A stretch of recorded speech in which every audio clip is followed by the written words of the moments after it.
Sometimes the world no longer needs a hero. Sometimes what it needs is a monster.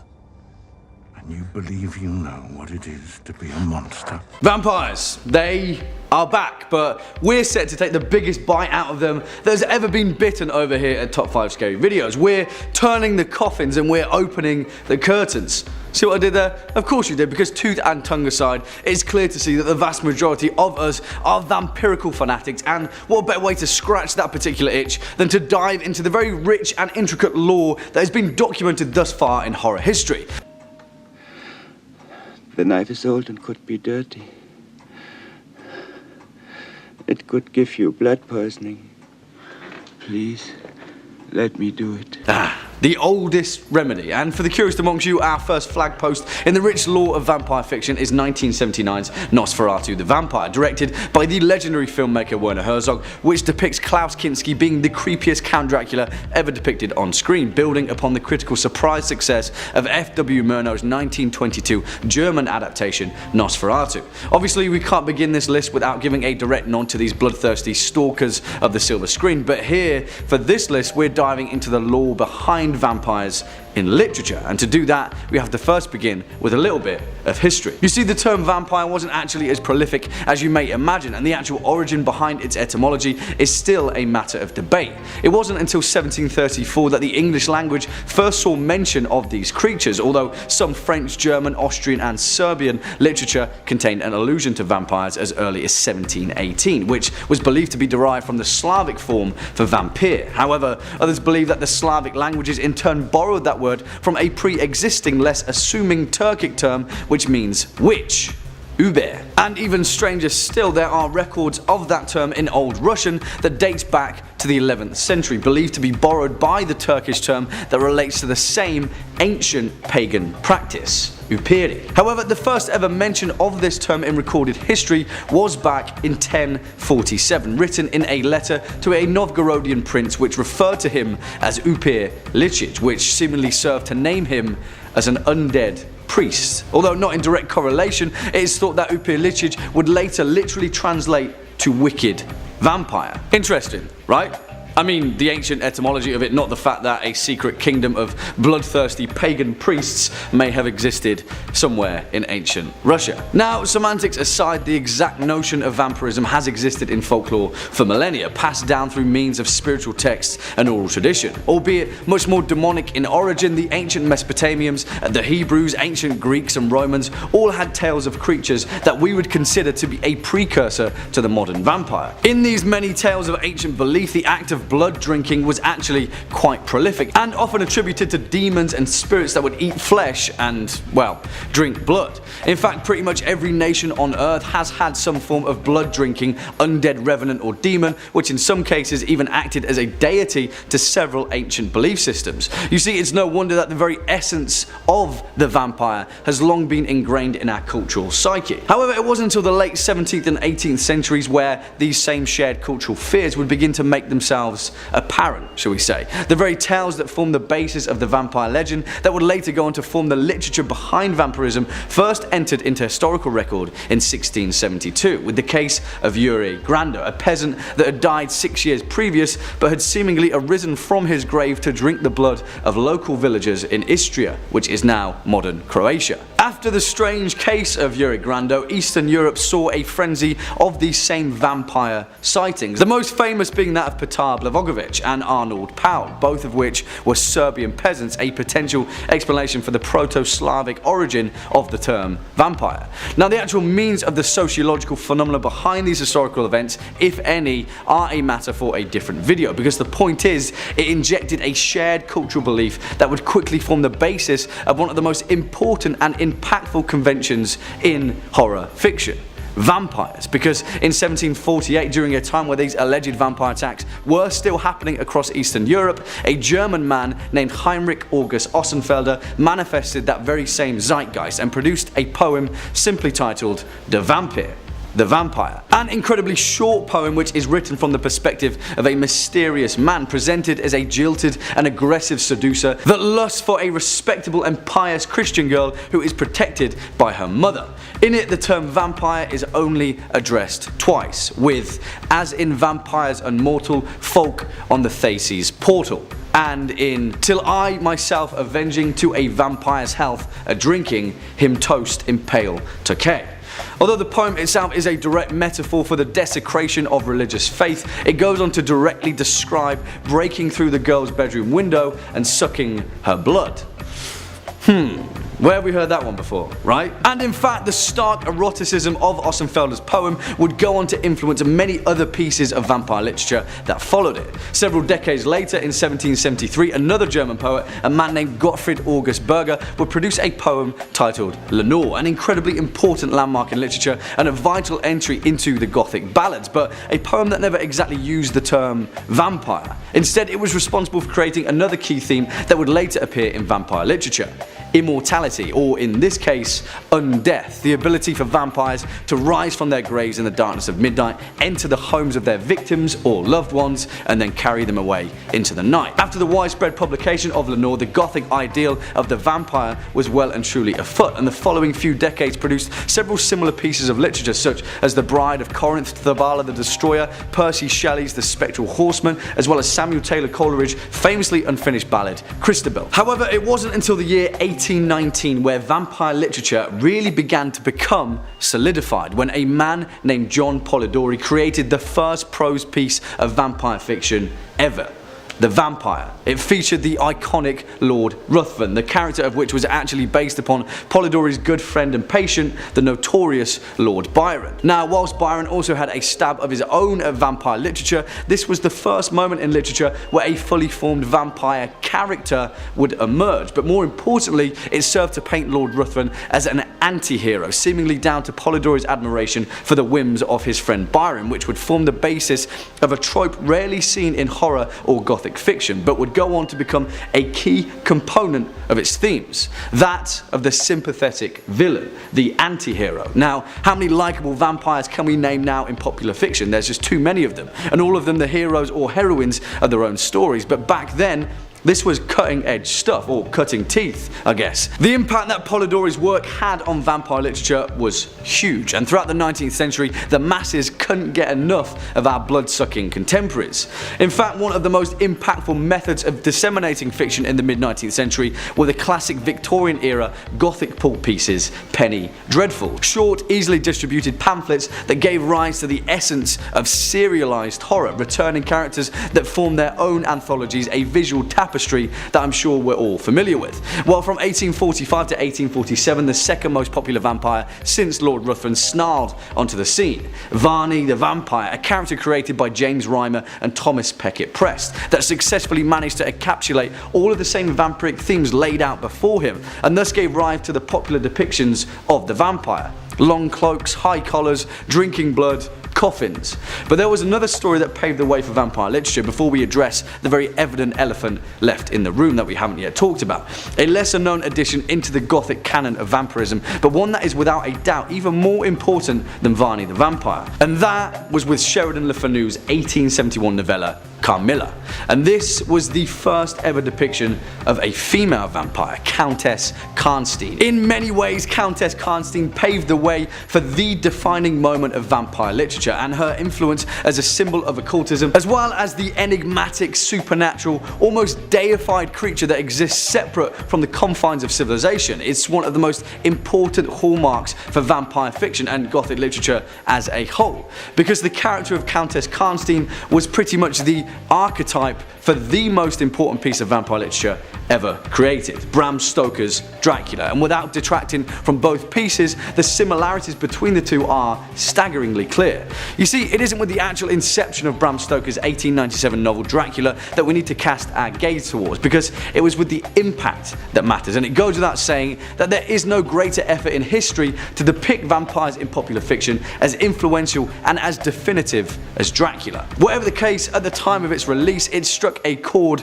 across Victorian Europe, perhaps stirring up an ancient shared cultural fear that had long lingered within us all. Vampires in literature are the amalgamation of many things, a collection of one convention here and another there, but the point of them remains the same. They are both a blessing and a curse. They're what we want to be and what we want to defeat. And Bram Stoker's Dracula was the compendium behind that very specific horror. And it's also probably a good place to end this particular episode of The Lore Explored, because vampires in modern fiction, yeah, there's a lot to sink our teeth into there. Kicking off at number 5, I Am Legend. Zombie vampires. Who knew that such a hodgepodge could become a genuinely terrifying hallmark of literature? Well, for those of you that have read Richard Matheson's phenomenal 1954 sci-fi horror, I Am Legend, you'll know that's exactly what it is. Genuinely terrifying. And although it was a half-decent movie, please don't lump this novel in with the 2007 Will Smith blockbuster, because the entire film kind of missed the point. But hey, that's not why we are here, is it? Written by Richard Matheson, I Am Legend tells a tale of Robert Neville, a reluctant scientist and the sole survivor of a vile pandemic that has ravaged the planet, a blood plague that seemingly turns humans into vampires. Throughout the opening of the novel, it is alluded to that this plague was a result of a devastating war, and this plague was openly spread via mosquitoes kicked up in the subsequent debris of society, which, you know, is already a pretty terrifying notion, because that could happen. Now, I won't get into too much detail about the actual narrative, because there is a lot to be enjoyed in this novel, and if you can get your hands on it, I'd highly recommend reading it. It's not too long at all, and Matheson paints a vividly bleak picture throughout. The reason that I Am Legend's zombie vampire plague-ridden carriers end up on this list, though, is because of Matheson's attention to scientific detail, and as Robert Neville scours the wasteland of Los Angeles, learning more about the swarms of fleshy, bloodthirsty rippers that roam the streets at night, we're gradually given a real sense of physicality as to the bleak, feral existence Matheson's vampires are subject to. And I won't even go into detail about the ending without fear of spoilers, but if you're partial to a bit of existentialism in vampire literature, then please read this novel, because its ending is a whole different kettle of fish. It will make you think twice about vampire folklore and the legend that comes with it. I Am Legend. Swinging in at number 4, Fever Dream. Again, if you're in the mood for a fantastically written, relatively concise novel about terrifying vampires and the resounding implications that come with immortality, please read George R.R. Martin's fantastic 1982 novel, Fever Dream. And yes, that's correct, before George was weaving Westeros and creating perhaps the finest fantasy series ever written, he was also indulging himself on immortal vampires that commandeered a Mississippi riverboat in the mid-1800s. Yeah. Now, if I had to choose purely from a technical perspective, Fever Dream may actually be one of the most complete and compelling works of vampire fiction ever written. If you're a fan of Martin's prose, then you'll find exactly the same kind of verve and style here, and what it serves to do is wholeheartedly humanize his immortal vampires and turn them into a much more complex kind of monster. Like with most of Martin's work, there is no black and white here, but instead shades of grey, and as you may imagine, that's a pretty difficult thing to do with vampires. However, the reason it only makes its way in at number 4, though, is that purely from a horror perspective, it's not entirely as terrifying as some of our other entries, but in terms of depth and complexity, Fever Dream is second to none. It tells the tale of Abner Marsh, a grizzled steamboat captain in the mid-1800s, who is down on his luck during a particularly bleak financial crisis, but is then contacted by a mysterious, soft-spoken aristocrat, a man named Joshua York, who promises to finance a brand new riverboat for Abner, an opulent vessel named Fever Dream. And whilst obviously, yes, this novel is centered on vampires, I'll say no more, because the way the immortal society of vampirism is woven into this novel is a beautiful thing to witness, and the subsequent opposing blood masters that are spawned from it is a concept rarely looked at in vampire fiction. 2 words: Vampire Jesus. Next up at number 3, The Vampire Court. And whilst throughout the fantastic Dresden Files series by Jim Butcher there are many forms of vampires and the subsequent vampire courts that come with them, there's no doubting that the most terrifying, malevolent and purely evil vampire organization is the White Court, although thankfully for us they're all pretty damn evil anyway, and Harry Dresden has been doing his damnedest to bring bring about their downfall one by one, as is the case with the Red Court. Sorry, spoilers. Now, vampires in Jim Butcher's universe come in many different shapes and forms, almost like a melting pot of pretty much every vampire custom and creation that we've seen in fiction, which is pretty damn awesome in its own right. But it's with the societal structure and ancient hierarchy where Butcher's vampires truly shine. The White Court, for example, is an order of vampires that feed purely from human emotion, and they satiate their hunger through the consumption of essentially the human spirit. Because of their propensity for life force rather than actual human blood, the White Court prefers to avoid any direct confrontation with their enemies, and for the most part they're a court of schemers and ploy makers hidden within the shadows, pulling the strings. Essentially, the White Court are the East Indian trading company of the vampire world, and they pull the strings on the rest of the blood-sucking immortals around them. On the other hand though, there was also the Red Court, a vile sect of fleshy bat-like humanoid creatures that use the glamour of a skin mask to disguise themselves as humans, living and preying on society for years on end. As more akin to the traditional vampires of legend, the Red Court were particularly dark in their approach to feasting off of human blood, and operated mainly in Central and South America, where they reared entire villages of humans like cattle to feed upon. Then there's the Black Court, a diminished sect of vampires who were essentially born from the stereotypical Dracula of legend, but were hunted and eventually destroyed thanks to Bram Stoker's novel, which in Butcher's universe was published as a how-to guide for the layman to hunt down and kill vampires. Don't you just love the Dresden Files? Swinging in at number 2, Near Dark, 1987.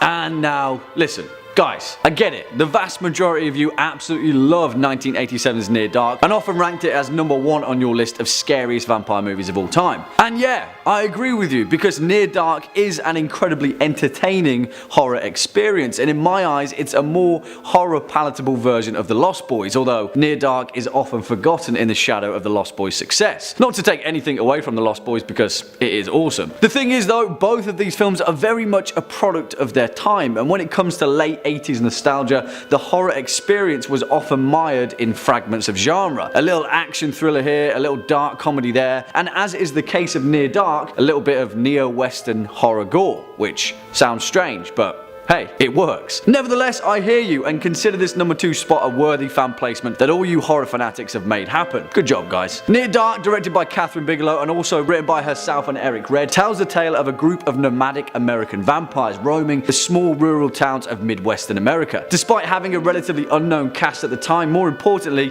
Near Dark has Bill Paxton in one of his most well-delivered roles in horror history, as he plays Severin, an immortal vampire with a gutter mouth and a thirst for bar brawling. It also stars Lance Henriksen as the wizened, grizzled leader of their merry band of vampires, and shows the lengths that immortal, bloodthirsty murderers will go to stay alive on the open road. It's essentially Roadhouse meets The Lost Boys, and because of that, it's awesome. And finally, coming in at our number 1 spot, Salem's Lot, 1979.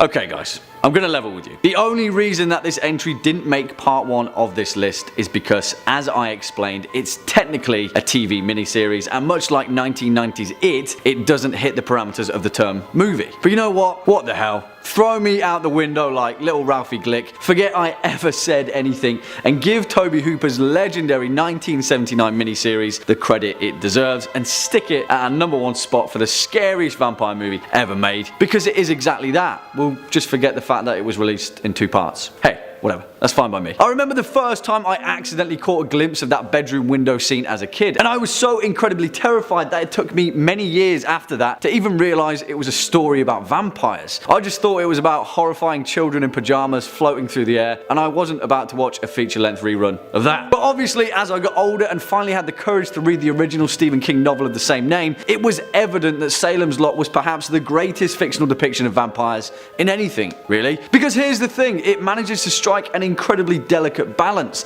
and it's a balance Stephen King intended that Tobe Hooper also managed to capture in the TV miniseries. It gives all the credit to the horror forefathers that predate it. The classic image of Barlow being shipped in a steel crate by his familiar Straker, teeth, pale skin, blood-sucking Dracula, the whole 9 yards. But somehow it manages to maintain itself as an entirely original creation of horror. There's nothing quite like the vampires of Salem's Lot. They're familiar, but they're also strange and remote and entirely different creation. We don't need to talk about how good Tobe Hooper's 1979 version of Salem's Lot is. Just watch it, it's horror mastery. And I hate to sound like a blackguard, but they don't make them like that anymore, do they? Swinging in at number 2, the Vampiri. We cannot make this list without laying down Brian Lumley's incredible Necroscope series, and I'm fully aware that many of you Top 5 Scary viewers are particular fans of his resounding horror series. The thing is though, Lumley completely shook up the concept of what makes a vampire so fervently that in some cases it's hard to tell where monster of folklore legend begins and alien parasitic monstrosity ends. And believe me, don't worry, I say that as a good thing, not a bad thing. In Lumley's Necroscope series, first written in 1986, gone are the classic interpretations of the vampire legend, and instead,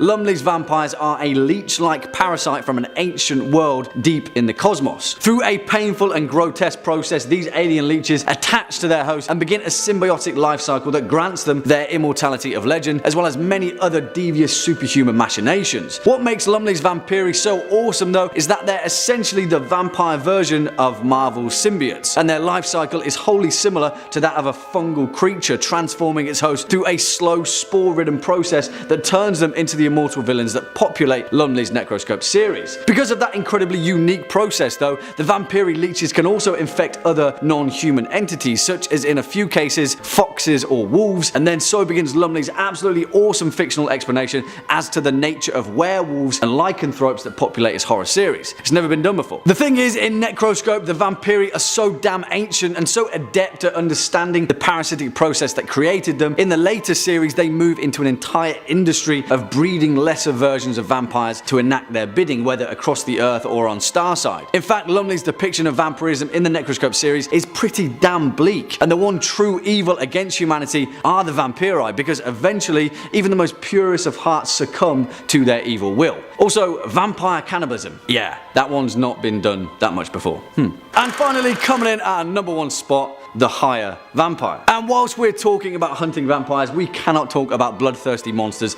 in literature without taking note on the resounding works of Andrzej Sapkowski with the Witcher saga that rightfully deserves its place at our number 1 spot. Now, in my opinion, Sapkowski's depiction is the most complete, compelling and intriguing creation of vampires in horror, in the whole of literature. And I know that's pretty damn hyperbolic, but really, if you read his work or played any of CD Projekt Red's fantastic video game series, you'll know exactly the impact that vampires have on this world. And I say world because the most intriguing notion of vampires in the Witcher saga is that, not unlike Lumley's Necroscope series, these ancient entities are from another planet entirely. Well, not exactly another planet, so to speak, but another dimension, another sphere. Now, I'll try not to spoil anything, but to be fair, speaking about the conjunction of the spheres isn't exactly giving anything away. In Sapkowski's world, vampires aren't created or turned or otherwise conjured into existence. They're born, just like humans are, and exist as corporeal beings who can manipulate their body at a molecular level in blood and matter just as easy as we can breathe. Over 1,000 years before the Witcher saga began, during the conjunction of the spheres, different realities where monsters and magical entities reside freely on their own plane collided and merged with our world, which eventually necessitated the need for the Order of the Wolf and the many witches that came with it. As you know, someone had to try and keep a lid on all that chaotic magic going on, right? Cheers, Geralt. Honestly, I can speak about the Witcher saga all day, but as far as vampires are concerned, there is so much to feast on. The Bruxa, the Katakan, the Alp, grotesque mutagenic versions of vampires created from humans and the corporeal dimension beings that are absolutely terrifying. Regis, the awesome ancient vampire who's best friends forever with Geralt, the unseen elder, the list goes on. And if you're a fan of vampire fiction and are yet to delve into the works of the Witcher series, please consider this as a reminder, because as far as vampires are concerned, there's nothing else like it, and it's the best for a reason. Kicking off at number 5, Afflicted, 2013.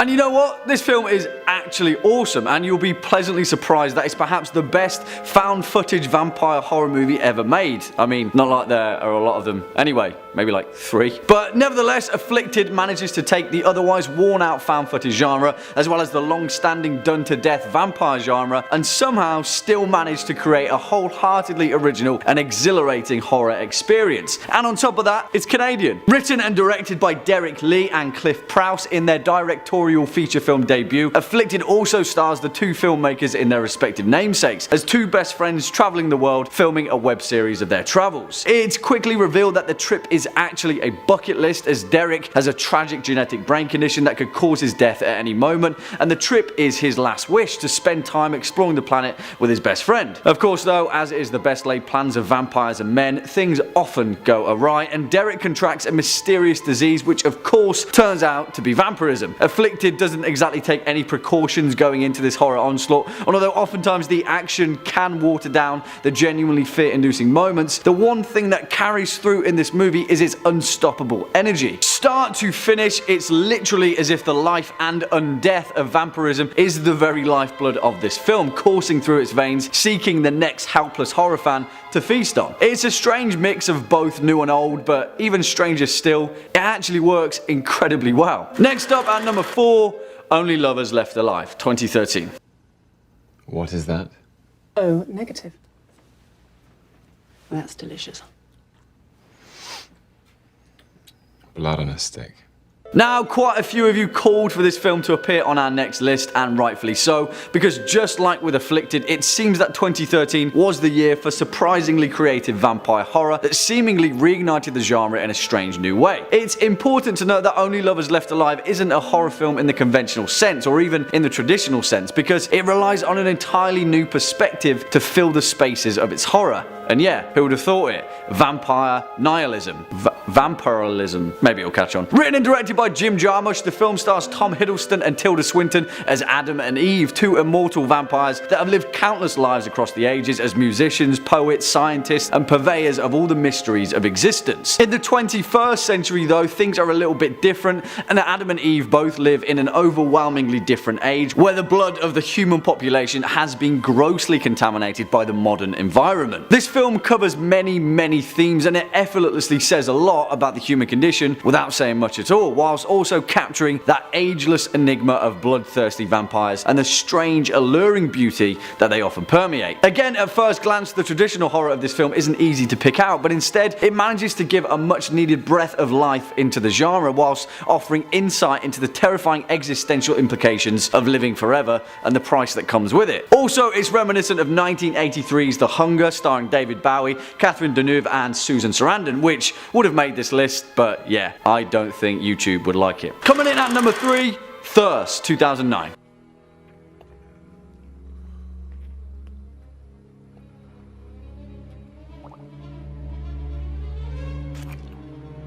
And again, you may be sensing a bit of a pattern here, because much like with our previous 2 entries, 2009's Korean horror flick Thirst isn't at all a conventional vampire horror, but instead a frightfully original portrayal of vampirism that uses the immortal affliction to allude to a much more human addiction. Saying that though, that's not to say that this film doesn't have its fair share of gut-wrenching gore and all the bright bursts of blood that you'd expect a vampire horror to carry, because it does, and it delivers it in spades in the typical Korean horror cinema fashion. Written and directed by Park Chan-wook, the man responsible for the incredible 2003 thriller Old Boy, Thirst has all the trials and trappings that we've come to expect with modern vampire cinema, and yet still manages to execute them in a frightfully original manner. It tells the tale of Sang-hyun, a Catholic priest renowned as a good noble man in his small town parish. Despite his unwavering faith though, he is afflicted by a deep insatiable sadness and a loneliness that he cannot fill, and so volunteers to participate in a medical experiment to find a vaccine for the deadly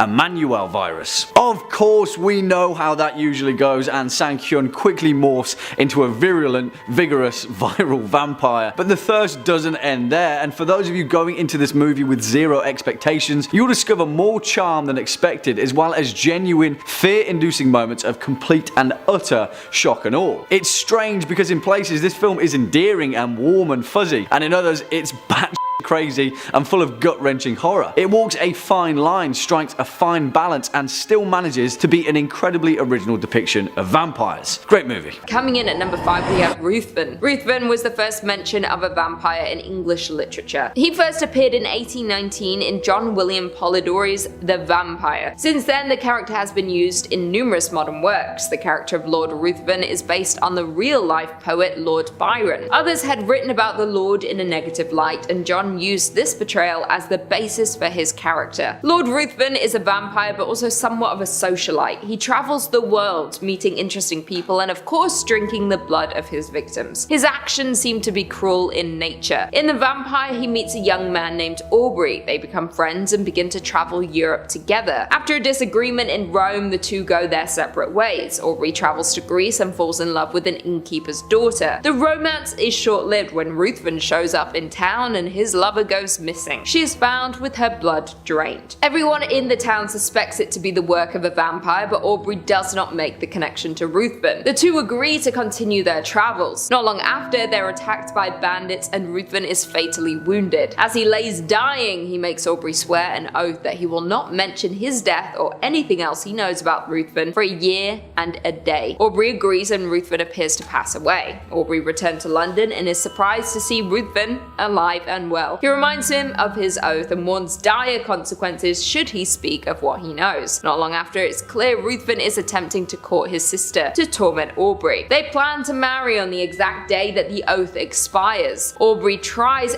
everything he can to attempt to warn his sister and save her from this monster. Although vampires have been expanded on and characteristics changed since then, the story has the classic character. He is alluring and uses this to trap his victims. Coming in at number 4 we have Carmilla. Carmilla, also known as Makala, was one of the first female vampires. The story of Carmilla was published in 1872. In the story, she is a female vampire who preys on young women. She finds her female victims, often stalks them for many years of their life before seducing them. In this book, she first meets her victim at the age of 6. She visits her in her nursery, laying down beside her and smiling. When the little girl Laura falls asleep, Carmilla disappears. Laura convinces herself this was a childhood dream, but she never forgets about the girl she met in her room when she was young. The story forwards to when Laura is a teenager. A girl in the village suddenly passes away under suspicious circumstances. The town general goes to investigate exactly what happened. While he is away, Laura and her dad come across an overturned stagecoach. A mother and her daughter, who is Carmilla, were in an accident. With her mother being in a hurry to get to her destination, she leaves Carmilla in the care of Laura's father. Laura and Carmilla recognize each other from all those years ago. Although they don't understand it, they begin to form a friendship with one another. Laura begins to have nightmares, and soon after she becomes ill. Her health gets worse and the nightmares get more intense. She is taken to the doctor and her father comes up with a plan to help her recover. They go to the old town ruins for a picnic. The town general runs into them as they arrive and tells them of the vampire who is draining the blood of young girls as they sleep. Carmilla arrives at the ruined village when she is instantly recognized by the general. He attacks her, but she gets away. She disappears, and just like that, Laura's dreams come to an end. The townspeople confront Carmilla at her tomb and end her reign of terror over the people of the town. Carmilla is the original prototype for a legion of female vampires. Coming in at number 3 we have Lestat. Lestat de Liancourt had his first appearance in the 1976 novel Interview with the Vampire. This was the first book that would become the Vampire Chronicles. His full backstory was explored in The Vampire Lestat. He quickly became a fan favorite and numerous books and films have been created around this story. Lestat's personality is that of an aristocrat in the 18th century Paris. He is bold, enthusiastic, and defiant. He is an arrogant person who is considered conceited. The way he carries himself, you can tell he comes from a privileged upbringing. He is entitled due to the money he has. Even his vampire elders considered him to be the brat prince. Before he became a vampire, he was an actor. He loved the attention, but this was cut short when he was turned. He created a rock band called the Vampire Lestat with a group of humans in the 1980s. As a human, he was illiterate and struggled academically. After becoming a vampire, he learned to read in French and English, developing a love of literature. He even chose to write books as he pondered philosophical questions like, are his actions as a vampire good or bad? He was an in-depth and complicated character. He thinks differently to the rest of the coven, and they are not approving of his way of thinking. It seems that he doesn't agree with his actions, but they are still necessary for survival. Throughout his time, he turns a lot of mortals into vampires, but sees this as a mercy as it saves them from death. But many see this as a curse, cursed to watch those around you pass on while you live forever, while also having to hunt the innocent. Many of his friends who have been turned into vampires end up turning on him in anger as they are not happy with their new reality. Coming in at number 2 spot, Interview with the Vampire,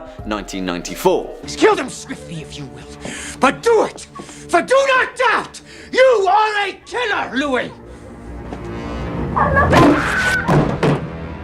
And I excruciatingly pandered over where to place this film, but I think in the end I'm happy with giving it the number 2 spot. For one reason, it perfectly captures the essence of what it is to be a vampire in a much more bleak and existential way that other vampire horror films have failed to encapsulate as well as this. It's also 90s cinema at its peak, and I'm a stickler for nostalgia, so there you go. Directed by Neil Jordan with a screenplay from Anne Rice herself, based on her incredible 1976 novel of the same name, Interview with the Vampire is a tale that spans generations and manages to maintain the blood-soaked gothic horror all the way throughout. The film stars Tom Cruise as Lestat de Lioncourt, who, may I add, is fantastic at playing a psychopathic blood-sucking villain. Who knew, eh? Alongside my man Brad Pitt as Louis de Pointe-du-Lac, a plantation owner of Spanish Louisiana in 1791 who gets turned into Lestat's new vampire best friend because, let's face it, they're both pretty lonely dudes. This film is fantastic because of the seamless ancestry that it manages to weave throughout its narrative, capturing the immortality of these vicious, pale-skinned, beautiful, bright-eyed killers without breaking a sweat. Not like vampires can sweat, anyway. Or can they? Do vampires sweat? Let me know, guys. And finally, at our number 1 spot, Let the Right One In, 2008.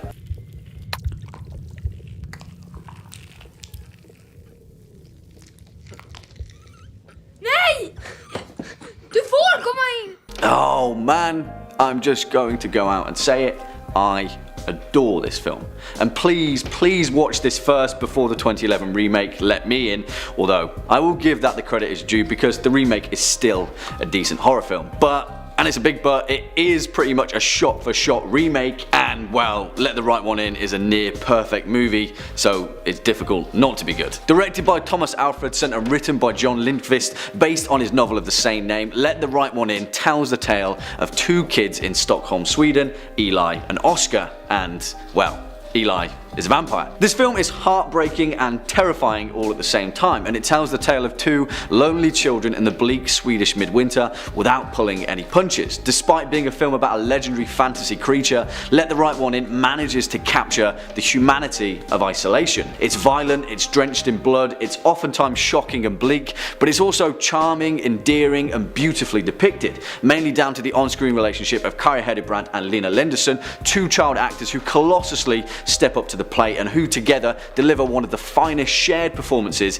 in horror cinema. Really guys, I cannot recommend this film enough. Let the Right One In is perhaps the finest modern vampire film ever made, and for that, it deserves the number 1 spot on this list. Coming in at number 2 we have Ellie. Not all vampires look how you would expect. You can be changed into a vampire any time in your life. You are then frozen in time to be that age for eternity. For one young vampire, Ellie, she was turned at the age of 12. Her first appearance was in the 2004 novel Let the Right One In. Although she will now look this age forever, she is in reality much older than this. Her appearance makes it easy for her to trick people into trusting or helping her. The book focuses around Ellie's friendship with Oscar. Oscar has some morbid interest due to being unhappy in his life. Ellie moves into the house next door and they begin to befriend each other. We discover that Ellie has been a vampire for 200 years. We learn about how she managed to survive undiscovered all this time and her tragic start as a vampire. We learn about her short mortal life. She has a companion who helps her obtain what she needs to survive, but when he is unable to do this anymore, she is forced to start hunting for herself, putting her life and identity in danger. Ellie helps Oscar fight against his bullies and tries to help him gain control of his life. Ellie, although around 200 years old, still has the mind of a child with the powers of a vampire. She struggles with her loneliness due to immortality. She loses control of her actions and of her situation. She causes a lot of suffering to those who come into contact with her. Oscar hopes being her companion can end her reign of terror and give her the friend that she has always needed. And finally, coming in at number 1, we have Damon. Fever Dream is a 1982 novel by famous author George R.R. Martin, who wrote Game of Thrones. This vampire novel novel is set on the antebellum Mississippi River. The story takes place at the start of 1857. The story starts with the steamboat captain Abner Marsh, who is struggling financially to get his ship ready for sail. He finds a new business partner in a mysterious man named Joshua. He promises to help finance the ship and get ready to sail. Once they set off, Marsh starts to notice a few odd things about Joshua and his friends on board. They only leave their cabin after nightfall. When he is confronted, he says he and his friends are vampire hunters, and they are using the fever dream boat to track some mysterious disappearances along the river. Once he trusts the captain, he reveals the full truth that he has created a potion, one that curses vampires from their need to drink blood. He has been seen by many vampires as a messiah destined to free them from the dependence on hunting humans. He's trying to reach and help as many of his kind as he can to stop any more harm coming to humans. Joshua is not the one to fear in the story, but the evil ancient vampire Damon. He hears about the efforts to cure his people, and he doesn't agree that this should be done. He has his followers board the fever dream and overpowers Joshua, taking control of all the vampires on board. The humans manage to escape, leaving the boat to the will of the vampires. Damon was the worst of all the vampires. He wanted to take over the world. He grew his followers at every chance he got. He was obsessed with maintaining and growing his strength and power. He was often cruel towards the humans. His evil and bloodlust made him destroy everyone in his path. Both humans and fellow vampires feared him. Kicking off at number 5, the Nosferatu, 30 Days of Night, which has been a long time coming really, and this is a 2 for the blood price of 1 because the fantastic 2007 movie starring Josh Hartnett is reason enough to check out this fictional portrayal of vampires, and I've no idea why that film gets so much hate, but it's awesome. For this particular entry though, we'll obviously be focused on the 2002 graphic novel series created by Steve Niles and Ben Templesmith that tells the tale of the unwitting town of Barrow, Alaska, the northernmost settlement of the frozen north that for 1 month every year is cast into complete and utter darkness. And that, as you may imagine, means one thing and one thing only for vampires: an all-you-can-eat buffet. Yeah, whilst it's an exciting and incredibly fresh premise, which it is, it also features one of the most genuinely compelling depictions of vampires in modern fiction. And to do that, it does away with the age-old beauty and serene mystery often captured in vampire fiction, and instead it turns them into beasts, creatures that are far more similar to sharks than they are of the average vampire. And it works. The most telling of these is Vincent, the antagonist of the series, although in the movie he is depicted as Marlowe. As it explains, Vincent's vampire, otherwise known as the Nosferatu, were once ruled by an elaborate council of elders who, after deciding to reveal themselves to the human race, were completely destroyed and persecuted, dwindling to only a handful of vampire survivors. After a millennium, Vincent led his vampire in secret, lingering in the shadows of the world until humanity had completely forgotten about their kind, maintaining themselves as creatures of just myth and legend. Now, I won't spoil anything, but obviously that kind of goes awry, mainly down to the fact that they messed with the wrong damn town, but still, they're awesome. In the series, vampirism is portrayed as a virus which is spread through contact with vampire blood. It kills those afflicted by it, turning an infected human undead where they grow a mouthful of shark-like fangs and bleak, lifeless black eyes. Obviously then you've got the superhuman strength, acute hearing and sense of smell, teleportation, telepathy, glamour, the ability to resurrect your burnt ashes via a single drop of blood, but that goes without saying at this point. Vampires. Swinging in at number 4, every vampire ever, Anno Dracula. Whew. Yeah, this one is as equal parts in depth as it is awesome. Now, if I said to you, what do you think would have happened if in the events of Bram Stoker's Dracula, instead of saving the day and all of humanity, Van Helsing is defeated by the vampiric overlord Count Dracula, ushering in a brand new age where vampires rule the entire planet in a secret, shadowy coalition? Well, Anno Dracula answers that very question, and the result is a wholeheartedly captivating series that just so happens to portray perhaps the most malevolent vampires of all time. Well, I mean versions of themselves, because what Anno Dracula does to hammer home the reality of the matter is take pretty much every vampire that you've ever seen in literature and then give them a brand new position in the hierarchy of the global vampire to varying effects. By scale alone, Anno Dracula is staggering, but the real fear lies in the reality of its alternative history, because, guys, Dracula marries Queen Victoria. And don't worry, that's not spoilers, really, believe me. And geez, we haven't even started talking about the wider series yet, but yeah, written by Kim Newman in 1992, the first entry of his series Anno Dracula focuses on Dracula's rise to power in 1888, following the death of Van Helsing, where he spreads his overwhelmingly powerful vampire curse, creating thousands of new vampires and taking them all to England. Soon enough, he marries Queen Victoria, as you do, and ushers in a brand new period of vampire-led political domination, nation of the United Kingdom, where he rules from the shadows under a vampire-orchestrated police state. Not only that, but Jack the Ripper makes an appearance alongside Sir Arthur Conan Doyle's Diogenes Club, who are scheming their way back to human safety. There's a crack group of Carpathian mercenaries loyal to Dracula. Sherlock Holmes shows up, Dr. Jekyll and Mr. Hyde too, Count Orlok, Lord Ruthven, Elizabeth Bathory, for crying out loud. Hell, even Lestat de Liancourt from Anne Rice's novels makes an appearance. Seriously, if you love both history and vampires, Anno Dracula does it like no other. And talking of Lestat, next up at number 3, Anne Rice's Vampires, The Vampire Chronicles. And I hear you guys, I know a lot of you called for these particular bloodsuckers to make an appearance, and whilst we held off a little down to their overwhelming popularity, shall we say, there's no denying the fact that Anne Rice's vampires are considered a staple of the genre for a reason, because they're really good. That's the truth of it. They're everything we want from vampires. Ancient creatures, a rich, complex mythology that spans the entirety of human history, supernatural creatures with incomprehensible power, and you know, they're also pretty attractive. Unless you get trapped beneath the sands of ancient Egypt for a few thousand years, but that's by the by. They scrub up pretty well. And there is perhaps no other vampire in the series that scrubs up better than Lestat de Liancourt, given the fact that the man survived off of swamp lizards and rats for several decades, and still managed to come off smelling like roses. But although Lestat is indeed a symbol of the ancient gluttony of vampirism, the real ancient terror lies in the deep interwoven history of Anne Rice's vampires. As first mentioned in Rice's 1985 novel The Vampire Lestat, and later elaborated on in her 1988 novel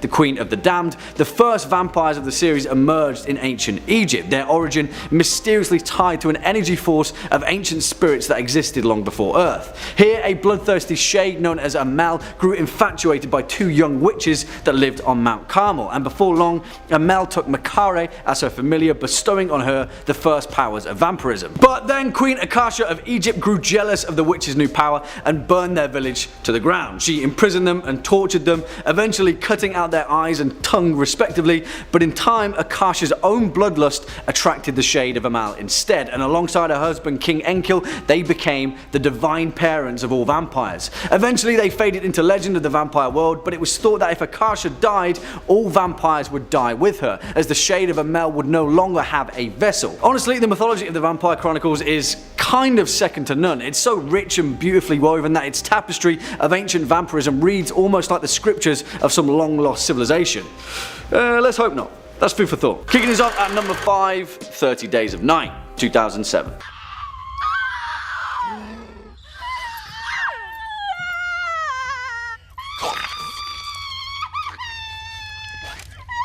And to be honest with you guys, I still can't understand the lack of critical acclaim that this film received, because in my book it's one of the most faithful adaptations of vampire fiction that I've ever seen. The thing that makes 30 Days of Night so endearing, without mentioning its stellar cast and performance, is that the villainous vampires in the film are so captivatingly original. They're bestial and primal in ways that horror cinema has rarely ever captured. Based on the comic book miniseries of the same name, written by Steve Niles and directed by David Slade, 30 Days of Night focuses on the small town of Barrow, Alaska, as it enters its 30-day long polar night, and it just so happens that a band of ancient vampires turn up on a ghost ship ready for an interruption-free, all-you-can-eat buffet. Josh Hartnett as Sheriff Eben Olsen absolutely knocks this film out of the park, as well as supporting roles from Melissa George, Ben Foster and Mark Boone Jr. 30 Days of Night is violent in all the right places, suspenseful in just the right amount, and a fitting tribute to the devices that make vampire fiction so damn awesome. Coming in at number 4, A Girl Walks Home Alone at Night, 2014.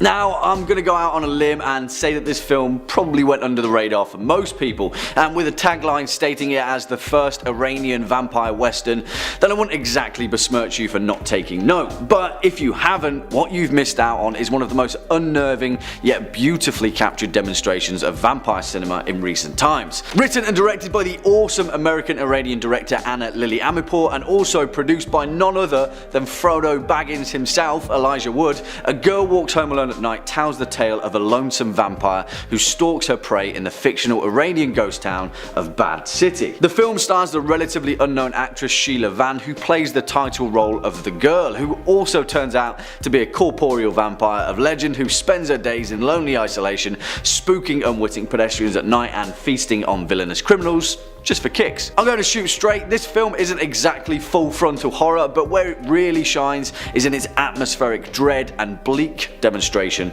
of the human condition. Also, it's just really good. Next up at number 3, Bram Stoker's Dracula, 1992.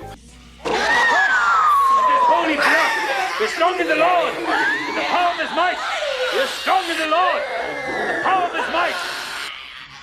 Alright, if this was a list of literature, then of course Bram Stoker's original gothic masterpiece Dracula would be at the tippity top of this list, because of course it's vampire fiction 101.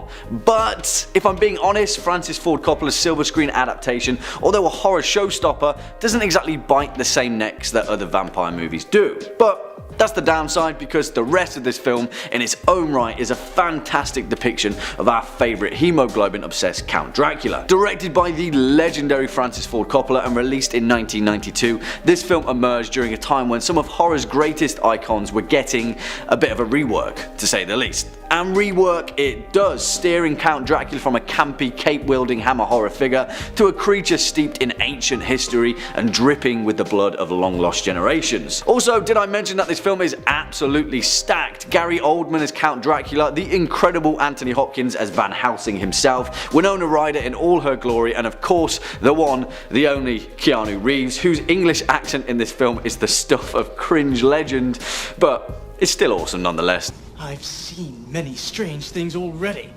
Bloody wolves chasing me through some blue inferno.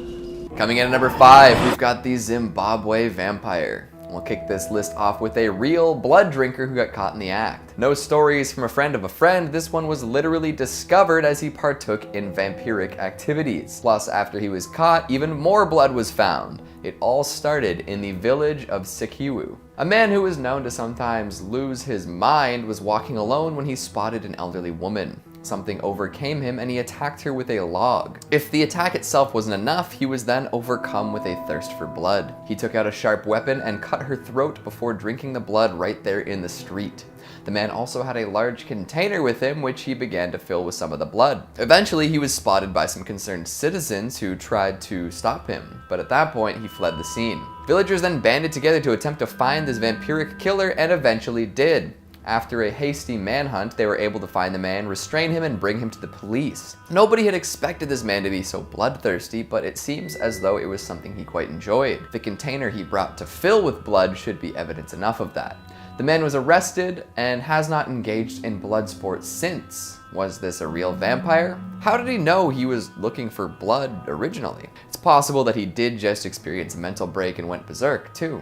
But if he was a vampire, I'd be keeping an eye out in the community, just in case he managed to turn anyone else. The last thing a village needs is a burgeoning class of vampires. Just look to any classic Transylvanian tale for proof of that. Coming in at number 4, we've got vampire squirrels. Wait, what? Vampire what now? That's right. Within the past 5 years, researchers have managed to capture a fascinating and elusive type of squirrel on camera. Known as the Bornean tufted ground squirrel, this fluffy-tailed mammal proves that looks can be deceiving. It has the fluffiest tail of all mammals and really is quite cute. However, it doesn't act like you'd expect a squirrel to act. I guess most squirrels can be pretty aggressive, eh? Ever seen a city squirrel jump at someone for part of their picnic in the park? Still though, no other squirrels seem to have the blood drinking habit. Yep, these squirrels are vampire squirrels, or so the legend says. See, these squirrels, like vampires, are very hard to pin down. The video footage folks have of this mysterious creature is so limited that essentially nothing is known about them. But people have been saying that it wouldn't be too surprising if they hopped onto a wayward deer and took a quick drink. In fact, the forest-dwelling Dayak hunters say that these squirrels do more than take a sip or two of the red fluid. They go straight for the jugular, killing the deer. Once the animal is dead, these squirrels eat the internal organs, leaving behind disemboweled deer bodies. Imagine watching a squirrel take down an entire deer. Just incredible. Local folks claim that they've seen just that, but there's no reliable evidence to back these claims up. The squirrels live in the forests of Borneo, so if you don't want to get torn apart by any, maybe stick to Central Park. Although New York squirrels might just be that aggressive. Coming in at number 2, the Strigoi, the strain. Because whilst the ancient immortality of an entire civilization of vampires is terrifying enough, what's even more terrifying are those ancient vampires conducting an unnatural war on a global scale, perpetuated by a deadly strain of a vampiric virus, orchestrated by the malintent of an ancient rogue vampire known only as the Master, who is pretty much Vampire Hitler. Yeah, and don't expect the highly stylized feasting of Anne Rice's vampires, because in the strain, if you're unwittingly turned into a Strigoi against your own will, you've got a gross little worm wriggling inside you, and no one wants that. In fact, it's the physiology of the Strigoi where the terror truly lies, because more so than any other vampire species, these guys are just straight up gross. I really mean that. They're really, really nasty. And the strain quickly becomes more of a biological horror with a sheen of the supernatural more so than anything else. And yet, whilst the machinations of the Master and his takeover of an order of ancient vampires is need for concern, seriously, all you need to do is witness a mature Strigoi and you can fill in the gaps for yourself. Put it this way, as explained by the legendary Guillermo del Toro, the creator of the series alongside Chuck Hogan, the Strigoi are more akin to the Aswang of Filipino folklore, and if you know anything about those horrifying creations, you'll pretty much get the picture very quickly. After being affected by the capillary worm, the human host genes are rapidly manipulated, causing the victim to undergo numerous radical physical changes. The most distinct of these is the development of a long, retractable probe-like appendage referred to as a stinger that acts as the new vampire's feeding and reproduction mechanism.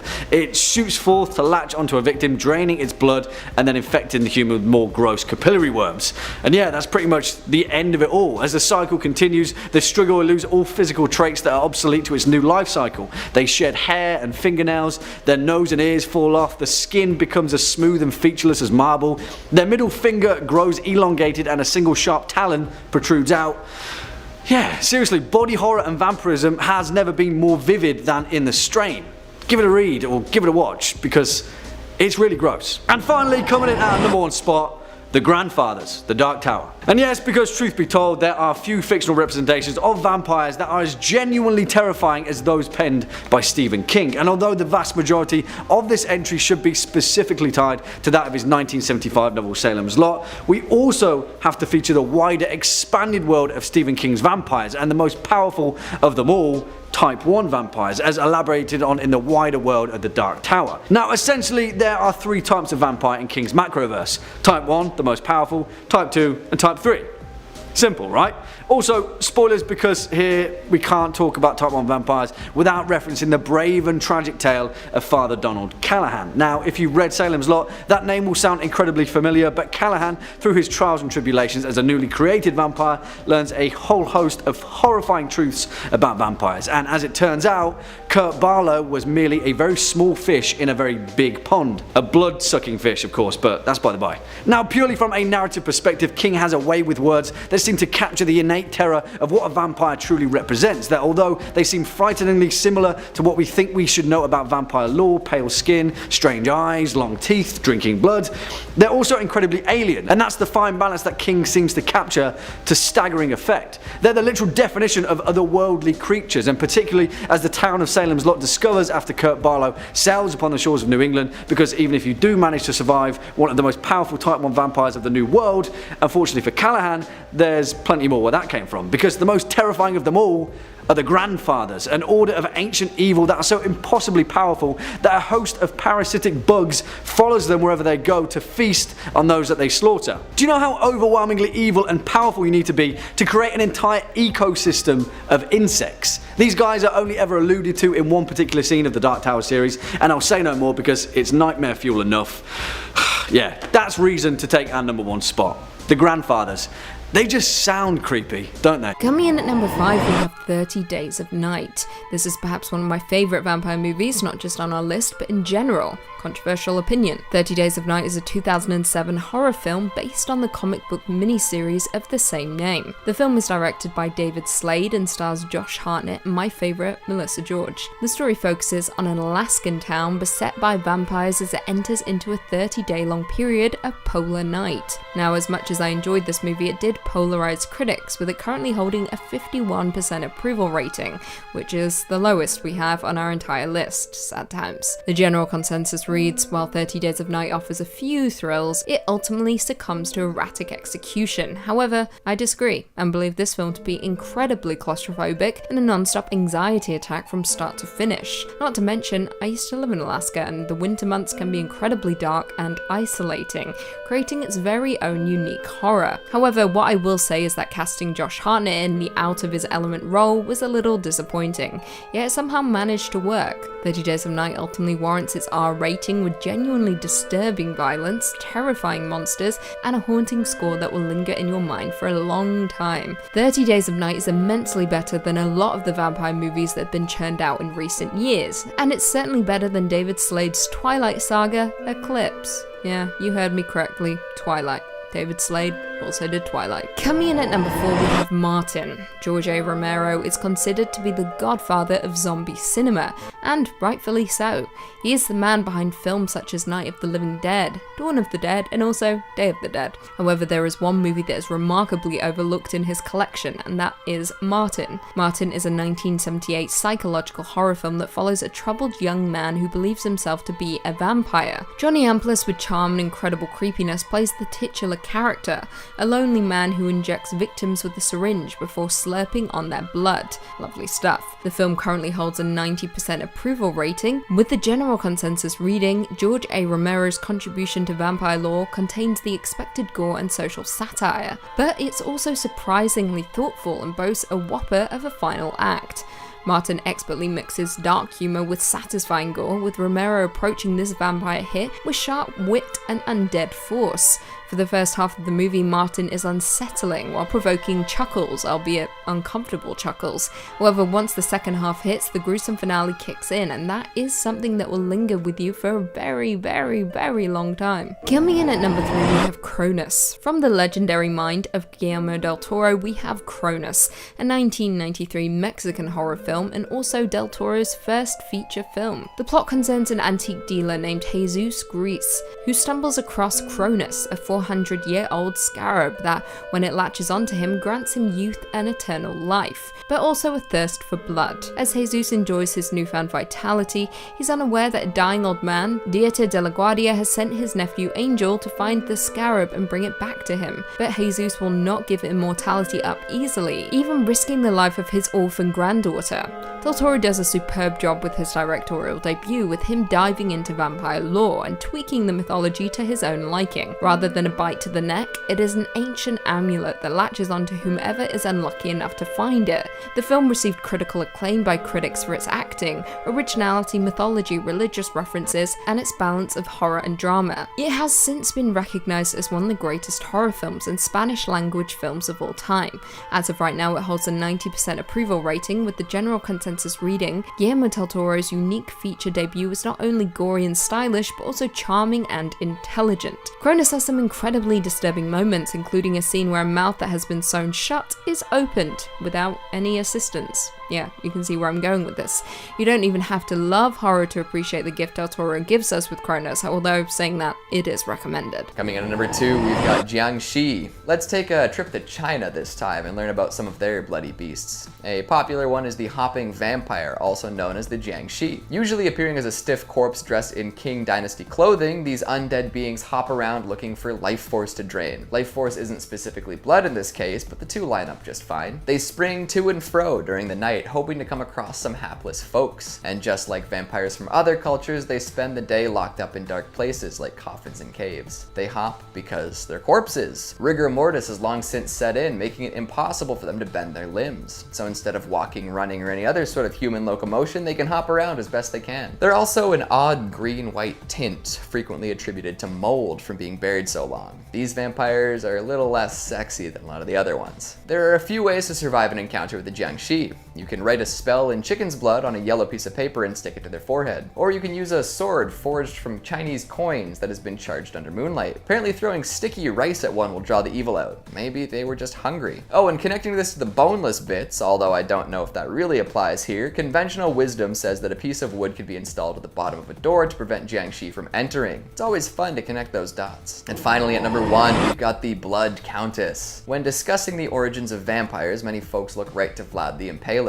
This Wallachian prince is more than likely the inspiration for Count Dracula's name, as he was a member of the Order of the Dragon. Being a member of this order gave him the surname Dracul, which is only one letter off from the name we know and fear today. But even though Vlad tended to be violent and steak happy, the real blood drainer was waiting in Hungary. Elizabeth Ballery was a countess well known for her brutal lifestyle. Legend says that she tortured and killed over 650 women throughout her life. In true vampiric fashion, she believed that bathing in blood of young girls would keep her young. She was going for a youthful appearance, not eternal life, but you can see how that might have influenced vampire lore. Ballery drained plenty of girls of their blood in order to keep herself young. This practice also seems to be a little more sadistic and fetishistic than Vlad's brutal display of slain enemies. Hold on, aren't some celebrities paying for young people blood infusions now? History has an eerie way of repeating itself, doesn't it? String up your garlic and bust out your mirrors. There are all sorts of additional vampire tidbits to fear now. Coming in at number 2, we have Rabid. David Cronenberg rarely steers us wrong, and he most certainly didn't with his 1977 vampire classic. Rabid is a Canadian-American body horror that features Marilyn Chambers in the lead role, with Frank Moore supporting. Chambers plays a woman who, after being injured in a motorcycle accident and undergoing a surgical operation, develops an orifice under one of her armpits. The orifice hides a phallic stinger that she uses to feed on people's blood. Those she feeds upon become infected. The bite spreads the disease and they cause massive chaos, starting in the Quebec countryside and ending up in Montreal. Now, Cronenberg's most hailed work includes movies such as The Brood, Videodrome, The Fly, and Dead Ringers.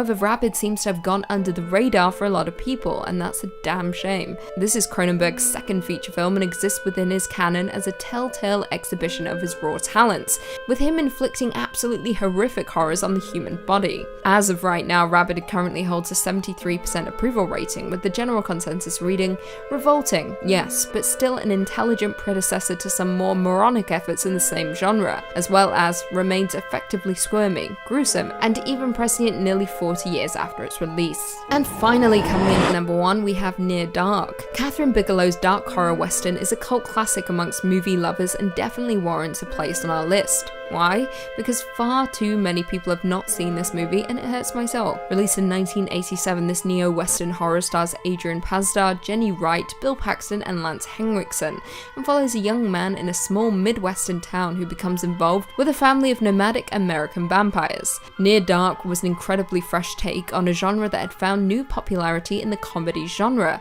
and it paved the way for even more iconic movies down the line. However, like many horrors of its time, upon release it was met with scathing reviews. However, time has been good to Near Dark, with the film gaining quite the intense cult following over the years. As of right now, it currently holds an 88% approval rating, with the general consensus reading, Near Dark is at once a creepy vampire film, a thrilling western, and a poignant family tale, with humour and scares in abundance. A remake of the film was announced in October 2006, however, in 2008 it was announced that the project had been put on hold due to similarities in conception with Twilight. Yes, I know it's incredibly upsetting to hear that Near Dark was cancelled because of Twilight. Well, coming in at number 5, we've got The Master. You know, this guy came damn close to ending the world through vampirism. Hell, he basically infected all of New York with his strain. The Master comes from the series of books turned TV show The Strain, penned by Guillermo del Toro and Chuck Hogan. Basically, it is a virus that is very similar to ancient vampirism. It spreads quite quickly, as viruses tend to do, and puts humanity in peril. So by putting this strain in motion, the Master deserves every ounce of fear he gets. He's been alive for millennia, taking multiple different forms over many lifetimes. The Master has been a Roman slave, an iron worker, and most recently a Polish man with gigantism.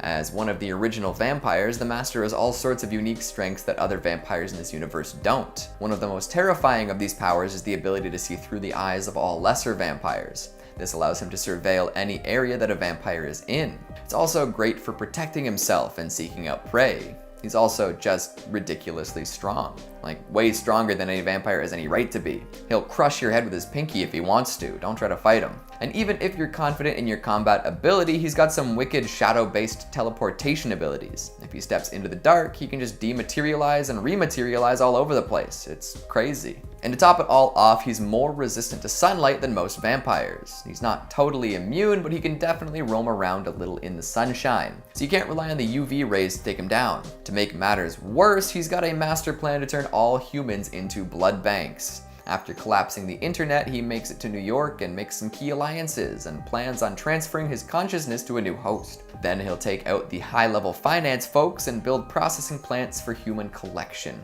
Yuck. I mean, I guess the bankers get what's coming to them, right? Coming in at number 4, we've got Victor. A powerful warlord in life, Victor was once a ruthless military leader who ruled over his land with an iron fist. This extended well into the afterlife as well. Upon his deathbed, the first vampire, Marcus Corvinus, came to Victor with an offer. He would give him eternal life if he helped lead an army of immortals against the werewolves. Victor, loving life and combat, accepted this offer and became one of the most terrifying vampires of all time. This is the vampire who betrayed Marcus, waged war against werewolves, and even killed his own daughter. You don't want to mess with Victor. He, like many vampires in Underworld, possesses superhuman abilities of the highest caliber. His strength is unmatched along with his speed, and he can endure almost any injury. Even if grave wounds are inflicted, Victor can heal up quickly and keep on moving. He can also snag memories from those he bites, giving him insight into all sorts of secrets. These military conquests and supernatural powers are all terrifying on their own, but Victor's shrewd politics are possibly the most dangerous thing about him. After living for millennia, Victor is well versed in the ways of the world and knows how to take advantage of many situations. He is cunning and manipulative and knows how to act swiftly and brutally to get what he wants. If Victor wanted to end the world, he doubtlessly could. As he says, the dangers of the forest are not greater than those of the council. You must learn the dance of politics to be ruthless and cunning. Those are the words of men who could ruin the world if he chose to do so. Coming in at number 3, we've got cars. That's right, folks, the Pillar Men are vampires. They drink blood, sunlight hurts them, they can make more monsters like them, they're super ancient, they have superpowers, and now we're talking about JoJo's Bizarre Adventure on Top 5 Scary. Way to go, team. Of course, Cars is the most powerful of the Pillar Men. Just look at how Joseph had to deal with him in Battle Tendency. After learning that he is truly immortal and not even the sun can destroy him, JoJo literally fires him into space to freeze up and float around for the rest of eternity. That is a crazy powerful vampire. Like a lot of the other vampires on this list, Cars has superhuman strength, speed, and regeneration, but those powers are augmented by a connection to the world around him. He can sense all sorts of things that are invisible to the naked eye, changes in air pressure, tiny sounds off in the distances, rising temperatures, all seen by the all-seeing Cars. Plus, he's infused with the DNA of everything on Earth. He can evolve on the fly, always putting him ahead of the competition. Plus, he's got some wicked poses. Like, what other vampire can pull off so many model-esque looks? That's what I thought. Coming in at number 3, we've got the Vampire of Buckinghamshire. Vampires have been terrifying forever, and this sighting is proof of that. Way back before Count Dracula or even Vlad the Impaler, there was a vampire sighting in Buckinghamshire. A woman had buried her husband after he died and was going through a difficult grieving period. 2 nights after the burial, she was startled awake. There was someone in her room. The person came closer and closer to her bed, and eventually it was revealed to be her husband. Sadness and terror overcame her as the husband climbed on top of her with the intent to kill. He put all of his weight on her and she nearly suffocated, but somehow she survived. The next day, she petitioned her friends to keep watch as she slept. The husband returned, but was scared off by the folks standing guard. After this, the vampire husband was seen all over town, attacking people for seemingly no reason. But nobody seemed to be able to pin him down. The townspeople asked the church for help, and the archdeacon wrote to the bishop. His advice? Dig up the body and burn it. The archdeacon wasn't too happy with this strategy, as he thought it was disrespectful to the man's soul. So instead, he had the bishop write a letter of absolution for the man and then pinned it to the vampire's chest. Somehow, this worked. The vampire was no longer seen around town. But you have to wonder what brought him back in the first place. Coming in at number 2, we've got the Carter brothers. New Orleans is rich with occult history, so of course there are some wicked vampire tales to tell. Back in the 1930s, there were 2 brothers living in the French Quarter. John and Wayne Carter had regular jobs and kept to themselves. They didn't bother anyone and they didn't cause any trouble. Well, at least that's how it seemed. To everyone's surprise and terror, a young woman came to the police in hysterics. She had just escaped from the Carter brothers' apartment. They had been holding her captive and drinking her blood for weeks. The police took this very seriously and raided the apartment. What they found would make anyone sick to the stomach. Inside were 4 more girls, all covered in wounds meant to siphon blood for consumption. After freeing the prisoners, the police attempted to arrest the Carter brothers. When they found the vampiric siblings, an insane fight ensued. Apparently, it took 8 men to restrain the 2 brothers. They had been possessed by some otherworldly strength, likely that belonging to vampires. In the investigation that followed, it was discovered that the brothers had kidnapped and killed over 14 victims. That's a fair bit of blood for 2 brothers who seemed to be a couple of average guys. They were tried, found guilty, and executed, but the story doesn't end there. Years down the line, another Carter died and was to be put in the family tomb. When the vault was opened up, the bodies of the brothers were gone. See, that's why you gotta burn the vampires. Burying them is just inviting disaster. Ever since then, many people have claimed to see the 2 brothers skulking about New Orleans. So add that to your list of paranormal experiences in the city. Be careful when you check it off, though. If you see them, they probably see you too. And coming in at number 1, we've got a CCTV scare. We mentioned earlier that vampires don't get picked up on camera, right? Well, they don't have much of a reflection either, which is why this video is so confusing. Check it out. No, look, just keep watching. It's crazy. Wait, I know. What? I know. Like, how is that? I don't know. The man in black walks right by the gigantic mirror that we just saw reflect someone else, and there's no reflection, but he's still picked up on CCTV. How does that work? What's going on here? You have to wonder why a vampire would be shopping at a retail store during the day, too. There are so many things to consider here, but very few satisfying answers. It makes you think about all the times you might have walked right by a vampire and not even known it. I suppose I have to admit something after this clip. This vampire was not spotted at 3 a.m. I know, false advertising in the lot, but the footage was too interesting to give up. The rest of the vampires are eyewitness accounts, you know, because vampires. But this one seems to defy logic and follow it at the same time. Coming in at number 5, we've got Boneless boys. You may be familiar with the claim that vampires are shapeshifters. Depending on who you ask and what vampires they're familiar with, you'll get all sorts of different stories about men who turn into beasts. Bats are a popular figure, but there are also tales of cats, dogs, wolves, rats, and more. Hell, if you've seen Dracula 3D, you'll know that some might even transform into gigantic praying mantises and scuttle up the stairs to kill your dad. They're quite versatile vampires. But you might not know about another type of shapeshifting some folks say they have. One that makes them even more versatile than any beastly form could ever hope to be. That's right, I'm talking about the boneless vampire. What do you mean boneless? Well, I mean they literally have no bones. Now, I can't prove this, but tell me, have you ever seen a vampire's skeleton? Whenever they die, whether it be by stake or by fire, they disintegrate into dust or other similar vampire particles, right? They leave no bones behind because there are no bones. It's a revelation, I know. But they can still walk and talk like any other humanoid, but with the added benefit of vampire powers. Plus, this bonelessness means they're fantastically flexible, which works wonders in their seductive activities and their sneaking into homes to drink blood. Even if you lock your abode up tight, a vampire can contort its boneless form and make it through the tiniest of cracks. Keyholes? Not just for keys anymore. I bet you didn't expect me to lead with a legend like that now, did ya?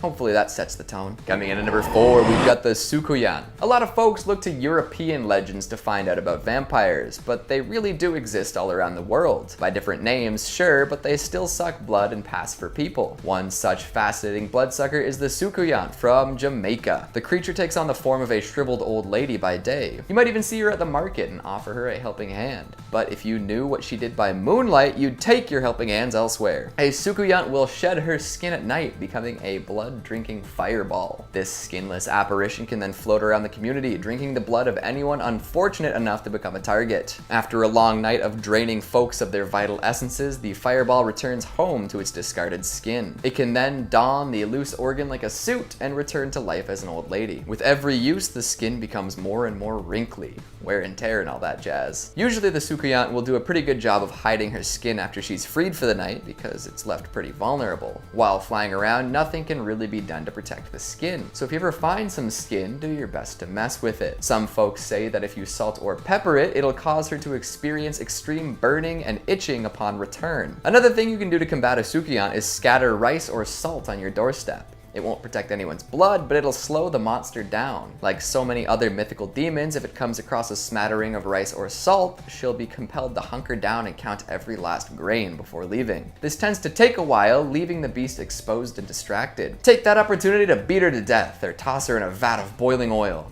It might seem cruel to do that to what looks like an old lady, but hey, you gotta save your blood somehow. Coming in at number 3, we've got vampire pumpkins. Legends are weird, alright? And this one's no exception. I don't quite understand how this came to be a common conception, but it's well documented by the ethnologist Tadimir Vukanovich. Apparently, there was a long-standing belief in the Balkans that if you left a pumpkin or watermelon out for more than 10 days, it would become a vampire. That's right, the gourds would transform into humanoid bloodsuckers. I think I understand Akira Toriyama's vampire comic a little better now. Imagine that, leaving a pumpkin on your stoop for a solid fortnight after Halloween and waking up to an empty yard. Most folks would assume some vandals made off with it, planning to smash it with baseball bats or throw it off a building. But no, it actually just turned into a vampire and now you're gonna get seduced and bit. Great. If this is true, folks better get right on their composting habits. It's similar to the belief that any given object left outside overnight during a full moon will become a vampire. I think this legend originates from people being dumb with their belongings, but I might just be reaching. You can be sure that your produce is about to make a change if a drop of blood appears on its skin. Oh, and the pumpkin vampires can change back into pumpkins, so even if it doesn't disappear, you can be the proud owner of some cannibalistic vegetables. Coming in at number 2, we've got Cain.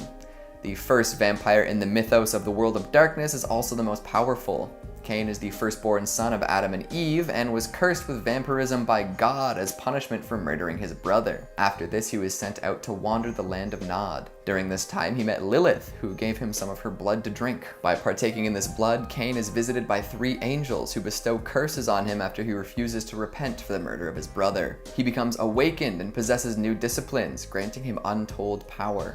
He eventually settles in a city and becomes the Dark Father. He took on followers who became like children to him. If he embraces them with the gift of immortality, they become vampires too. Soon there's an entire city full of generations of vampires and then an empire. Cain ruled over it all from an ivory throne. Thanks to having such longevity, Cain has mastery over all of the disciplines and his abilities outshine those of any other vampire. He can also cancel out the disciplines of any vampire near him, guaranteeing his power in any situation. And finally, coming in at number 1, we've got Gabriel Belmont, also known as Dracula, but I wanted to make sure everyone knew that we were talking about Castlevania. There are plenty of powerful men and monsters throughout this universe, but the Prince of Darkness reigns supreme. Once a vampire hunter, he knows all of the tricks of the trade, making him even harder to deal with. He's got void, chaos, and blood magic, covering all sorts of potential matchups a burgeoning Dracula killer might throw his way, and that's just the start of it. He can shapeshift into all sorts of legendary creatures, he can possess humans to do his bidding, he can turn into freaking smoke and travel crazy distances in no time at all. He's so resilient, he survived an explosion that took out an entire continent. There really is no competition when it comes to all-powerful vampires. Hell, he even uses the vampire killer Cross to end Lucifer. This vampire can kill immortal beings. His consistent appearances in all sorts of Castlevania media speak to his longevity and versatility too. There really is no vampire like Dracula, and this iteration in particular has what it takes to destroy everything countless times. Those damn Belmonts have plot armor. I think turtlenecks should make a comeback this year, not only because they're comfy and stylish, but because they hide your vulnerable throat flesh from potential vampire threats.